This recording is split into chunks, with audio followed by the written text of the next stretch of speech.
사실 그 나이대를 보고 좀 판단을 합니다.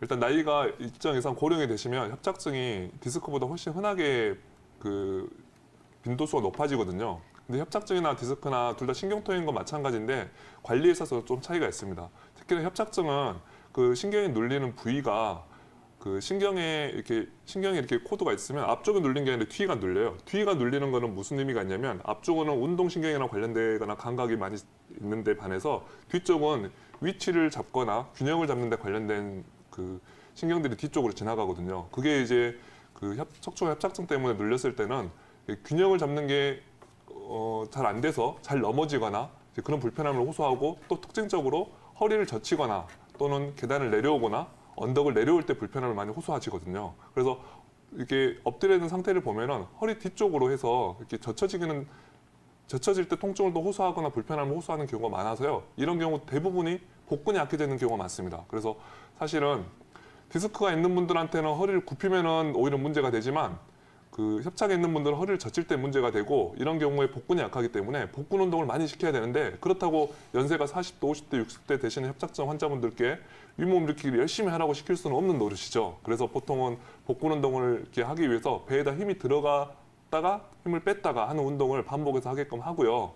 평상시에 균형을 잡는 운동을 많이 시킵니다. 왜냐하면 협착증 자체 때문에 균형을 잡는 능력이 많이 떨어져 있기 때문에 밤에 돌아다닌다거나 아니면 두 발을 모으고 서 있다거나 이럴 때 잘 넘어질 우려가 크기 때문에 뭐 일단은 부상을 예방하기 위해서 뭐 빙판길은 안 돌아다니시는 게 제일 좋고요. 또는 이제 균형을 잡는 운동을 위해서 이렇게 한 발로 서기나 두 발 모으고 서기, 눈 감고 서기 같은 운동들을 많이 추천해드리고 더불어 근육 운동 중에서는 복근 운동을 가장 열심히 하면 좋은데 복근 운동을 할 수 있는 여러 가지 방법 중에 잇몸 일으키기에 해당하는 시덤이나 크런치 이런 거보다는 이렇게 바닥에다가 이렇게 팔꿈치를 딱 대고 플랭크라고 하는 자세가 있습니다. P로 시작하는 플랭크 운동을 좀 아직은 40대시고 아직 한참 사회생활 하실 젊은 나이시기 때문에 플랭크 운동에 해당하는 복근 운동 종류들을 익히셔 가지고 하시면 훨씬 더 진행이 되는 거를 막을 수 있다라고 생각이 듭니다.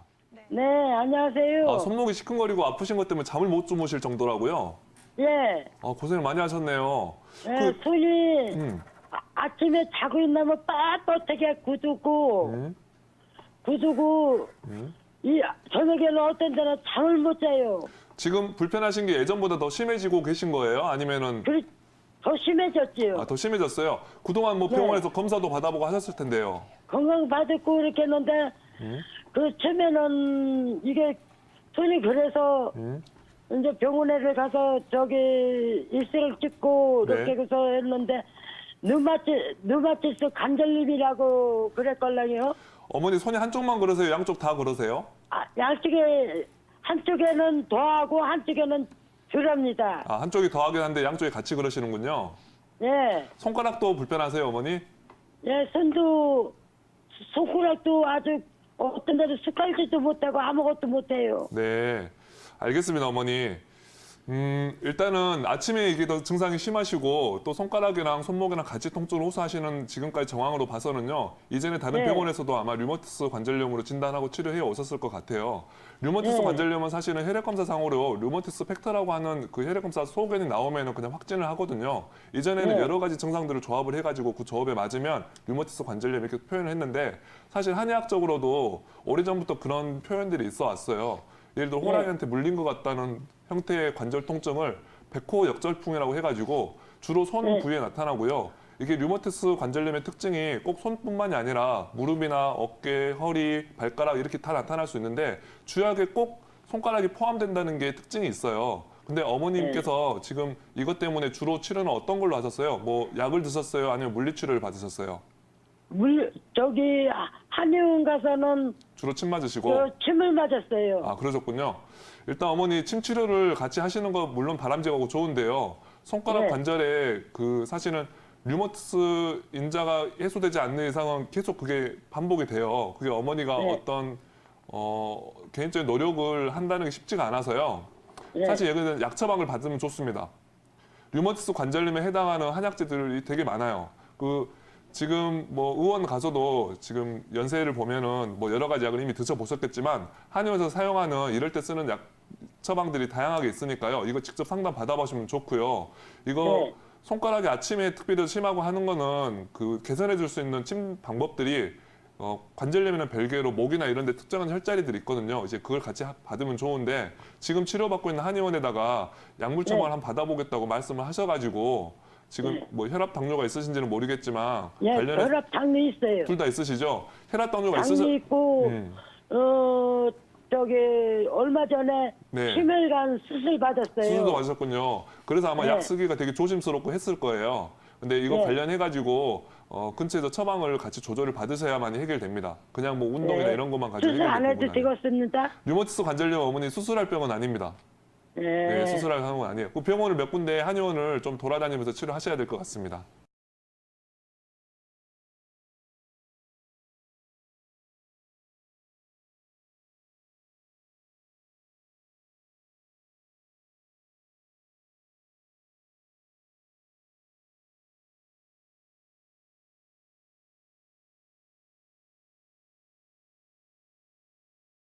네. 그 얘기를 들어보니까 63세시고요. 예. 3년 전에 일하다 다치셨다 그러는데 어떤 일을 하다 예. 어떻게 다치셨나요? 넘어져가지고, 넘어지셨다고요? 예. 그때 어떤 식으로 그리고 넘어지신 거예요? 바로 앞으로 잡고 싶은데, 계단이 앞으로? 굴러붙 앞으로 넘어지면서 무릎을 찌으신 건가요? 예, 계단이 굴러붙는데, 계단을요? 굴러붙는데, 그래가지고, 말아 짓고 다 해도, 이상은 없다는데, 아, 이상은 없고요. 이상은 없다는데, 그걸 해가지고, 혹시 이게 언제 아프신가요? 한 3년 뒤 진짜 해초로 3년. 그러니까 언제 아프세요? 가만히 있을 때 아프세요? 밤에 아프세요? 싸우고 나면 지금 발도 못 뻗겠고, 자고 나서 아프세요? 싸우고 아프고 가만히 있어도 아프고, 그 걸을 때라든가 아이. 움직일 때는 어떠세요? 힘이 없으면 다른 여자 이제 다리 힘이 없어지더라. 다리에 힘이 없고. 그러니까 이거 목이 왜 그러냐면은 여보세요. 예. 목걸이 하면 이제 목걸이니까는 자꾸 다리 힘이 없어지는 거라. 그렇죠. 못 걸을 정도로 통증이 심하신가요? 그러면 해가 또 거의 또 문제가 아니고 강가에가 물어봅시다. 여보세요. 말씀하셔요. 족부 근막증 그거는 낮출 수 있는기요. 족저근막염 말씀하시는 건가요? 예. 자, 우선 제가 한번 정리를 해볼게요. 아버님 키하고 몸무게 어떻게 되세요? 키 1m65. 65에 몸무게는요? 50. 50. 지금 일하고 계셔요? 뭐라지 다리가 아픈데 일을 어떻게 한단 말이에요. 일은 못하고 지금 다리 그 무릎 안쪽이 땡기듯이 아프세요? 뜨끔뜨끔 아프세요? 뻐근하셔요? 자다 있으면 다리가 제대로 떠든득하니까나. 예? 자다 보면 자다 보면 다리가 찌릿찌릿 하면서 찌릿찌릿. 다리가 제대로 혼자 들고 저저 뜬득하니까나. 아버님 이게 넘어져서 아픈 건 맞으셔요? 나? 넘어지고 나서 넘어진 것 때문에 아픈 건 맞으시고요? 그렇지. 자, 우선 볼게요. 제가 아버님을 직접 못 본 상태에서 우선은 추측성으로 이제 말씀을 드리자면 우선 앞으로 넘어지면서 다쳤단 말씀이시죠? 그 3년 됐다 하니까. 예, 여기서 3년 전이. 자, 제 말씀 좀 들어보시고요. 자, 우선 앞으로 넘어지면 다친 거는 이제 한약적으로는 이제 어혈이 생겼다 우선 보는 거예요. 그리고 또 하나는 더는요. 여보세요? 말씀하십시오. 오른쪽 왼쪽 팔이 그리 시려요. 우선은 무릎에 좀 집중할게요, 아버님. 아니 여보세요? 아버님, 지금 시간이 예, 얼마 없는데 자꾸 이것저것 오른쪽 말씀하시면 안 왼쪽 팔이 되고 시린다 하니까. 우선 제가 말씀을 드릴 테니까 들어보셔요. 자, 무릎 아픈 거는 앞으로 넘어지면 다쳤다면 한방에서 이제 무릎 아픈 원인이 여러 가지가 있다고 봐요. 그냥 풍한습비증도 있고, 그 다음에 신허증도 있고, 간신허겸 기체혈허증도 있고, 기체혈허증이 있는데 여러 가지로 나뉘는 중에서 지금 원인을 봤을 때는 이 전화 주신 분의 선생님의 원인은 이제 기체혈허증, 우리 흔히 말하는 어혈이 생겼을 때의 증상, 양상을 좀 갖고 있는 것 같거든요. 이게 맞다면은 그러면 어혈이 생긴 거는 사진 찍어도 안 나타나거든요. 어떤 다쳤거나 이러면서 이제 어혈이 생기고 순환이 안 됨으로 인해서 통증이 생기는 거고, 이때의 특징은 일반적으로 야간에 좀 통증이 많이 생겨요. 야간에 아픈 경우들 많고, 특징적으로 뭐 찌르듯이 아프다든가 찌릿찌릿 아프다든가 이런 식의 통증을 많이 호소하는 경우들이 있습니다. 그 다음에 이게 3년 정도 지났으면 이제 이 시청자분의 연세, 63세라는 연세와 이제 키하고 몸무게를 봤을 때 약간 좀 마른 편에 속할 것 같은데, 어느 정도 초기 어혈 증상이 지나면 그다음에 이제 후유증 단계로 넘어갔을 수도 있거든요. 후유증 단계로 넘어가면 이제 약간 다리 힘이 없고 힘을 못 쓰고 자꾸 힘이 빠진다 했을 때는 한의학적으로는 못 봤기 때문에 제가 확실히 말씀을 못 드리겠지만 신장의 기운이 떨어졌을 때 나타나는 증상 중에 하나거든요. 약간 다치고 나서 후유증 장애로 좀 힘이 빠진다, 힘을 못 쓰겠다, 너무 피곤하다, 아프다. 이게 오래되는 경우는 한의학에서는 신장이 약했을 때 나타나는 증상이라고 보게 됩니다. 그래서 이게 어혈이 못 풀어진 상태라면 어혈을 풀어주는 치료를 해야 될 것이고 어혈의 증상은 없어지고 신장이 약해져서 이제 허약증의 증상이 후유증이 회복이 안 되는 상태라면 거기에 맞춰서 신장을 강화시켜주고 무릎의 관절을 강화시켜주는 쪽에 치료를 하시면 될 것 같습니다. 가까운 데 있는 한의원에 가셔서 상담을 하시면 될 것 같으세요. 네네. 안녕하세요. 예, 안녕하세요. 무릎 네. 통증 때문에 전화 주셨네요. 예예. 통증이 무릎도 아프고요. 예. 이제 이렇게 일을 좀 하면 허리도 많이 아프고 무릎하고 두 군데가 그래요. 예. 이게 얼마나 되셨다고 그러셨죠? 한 3년 됐어요. 3년이요. 지금 예, 68세시라고 그러셨고요. 예. 키하고 몸무게 어떻게 되시나요? 예? 키하고 몸무게 어떻게 아, 되세요? 몸무게는 53kg고요. 예. 키는 키는요? 한 1m 50 될까요? 그래요. 예. 지금 그 3년 전부터 아플 만한 이유가 있으셨을까요? 아니요, 그냥 이렇게 이쪽 무릎이 오른쪽 무릎만 그렇게 아파요. 왼쪽은 안 그렇거든요. 아, 지금 오른쪽 무릎이 아프시고 약간 시큰시큰거리다 말씀이시죠? 예예. 가만히 누워 있거나 이럴 땐 괜찮으시고요. 예예. 계단 올라갈 때 불편하세요? 내려갈 때 불편하세요? 올라갈 때도 힘들고 그래요. 올라가기 더 힘든 것 같아요. 올라갈 때가 예. 그럼 이게 시큰거리세요? 뻑뻑한 느낌이 좀 강하세요? 예예. 뻑뻑하면서 올라가기가 힘들어요.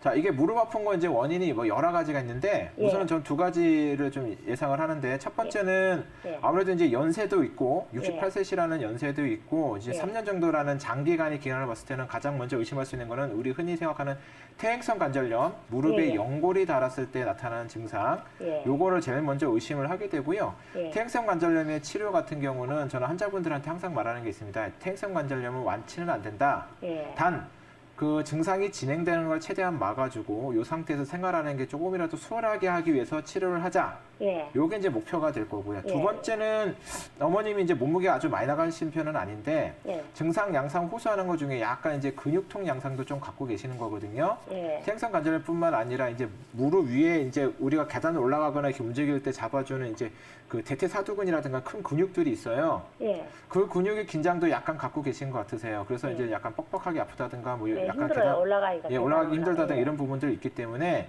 제 생각에는 이런 근육에 대한 치료 플러스 그다음에 그 관절에 대한 치료 이 두 가지를 병행하시면 예. 무조건 관절만 보고 접근하는 것보다는 지금 치료의 효율성이 좀 더 좋을 것 같거든요. 그래서 예. 이 근육을 풀어주는 데는 침 치료도 해도 되고 그다음에 거기다 이제 약침 치료라든가 이게 아니면 그 무릎 위쪽을 좀 따뜻하게 해주는 찜질 핫팩 치료 같은 거 무릎을 핫팩 아시죠? 예예. 무릎뿐만 아니라 무릎 위쪽 그 사타구니하고 무릎 사이에 있는 그 근육에다 좀 찜질을 좀 해주고 그게 좀 스트레칭을 해주는 게 좀 도움이 될 것 같고요. 아니 어떨 때는 뜨뜻하게 해주면 훨씬 덜 아파요. 그러니까요. 그 다음에 예, 예. 무릎 자체에 대해서도 그 관절을 좀 강화시켜줄 수 있는 봉침이라든가 약침, 그 다음에 이제 한약치를 좀 병행하시면 예. 완치까지는 몰라도 더 증상이 진행되는 걸 막아주고 훨씬 좀 수월해지실 수는 있을 것 같으세요.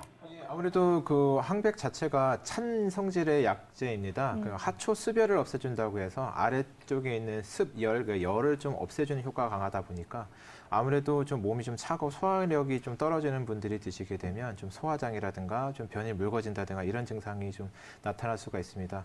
이제 사상의학적으로 이제 황백 같은 경우는 이제 소양인의 약물에 속하게 되는데 이왕이면 소양인들 특히 신장에 물이 부족하면서 열이 뜨는 이런 체질을 쓰면 좋겠지만 좀 몸에 찬 소민이라든가 아니면 습이 너무 많은 태음인들 잘못 쓰게 되면 부작용이 나타날 수도 있으니까 그런 부분은 좀 참고를 해서 쓰시는 게 좀 좋을 것 같습니다.